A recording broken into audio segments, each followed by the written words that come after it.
कल्याण ग्रामीणमधील पाणी समस्या ज्वलंत आहे। मनसे आमदार राजू पाटील यांनी केडीएमसी आयुक्तांसोबत बैठक घेतली।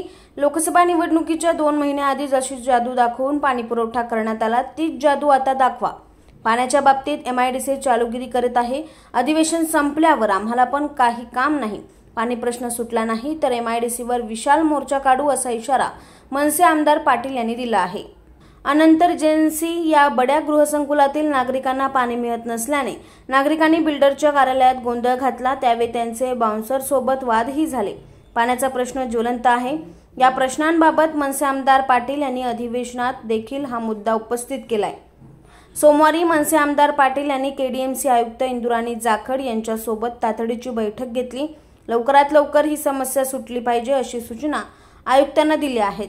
मुख्यतः विषय होता पाणी टंचाई, जी सातत्याने माझ्या भागात सगळीकडे मग तो नेतिवली पेसिवली भाग असेल, दावडीचा भाग असेल, नांदिवली असेल किंवा PNT कॉलनी, तसेच आमचे काही डोंबिवली जिमखाना आयरे भाग या भागात पण पाणी टंचाई सातत्याने जाणवते। काही लोक उपोषणाला बसली होती मागच्या 10 दिवसात। काही लोकांनी मोर्चे नेले, काही लोक आता अनंतमसारख्या ठिकाणी एकत्र जमा झाले होते। एकंदरीतच पाण्याची भीषण अवस्था आहे। आम्ही आज ती मीटिंग घेतली आणि त्यांना हे सांगितलं की जास्त काही प्रयत्न करू नका तुम्ही, फक्त लोकसभेच्या निवडणुका ज्या लागायच्या आधी 2 महिने जी जादू केलेली तेवढीच जादू करा आणि आम्हाला तसं त्या पद्धतीने पाणी आलं तरी चालेल। त्यांना आमच्या पद्धतीने काय उपाययोजना करायचे आहेत, नाही केलं तर आम्ही काय करू हे आम्ही सर्व त्यांना सांगितलेलं आहे। बघू आता सोमवारपर्यंत त्यांनी सांगितलं की टप्प्याटप्प्यात आम्ही हे करू।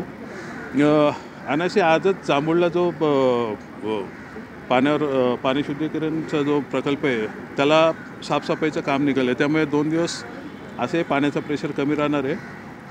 आम्ही त्यांना थोडा अवधी दिला 1-5-7 दिवसाचा की साधारण सोमवारपर्यंत ही परिस्थिती सुधारली नाही तर आम्ही एमआयडीसीवर मोठा मोर्चा नेणार आहोत। याच्यात केडीएमसीकडनं काय हलगर्जीपणा होत असेल, परंतु सगळ्यात जास्त याच्यात चालूगिरी मी बोलेन एमआयडीसी करते।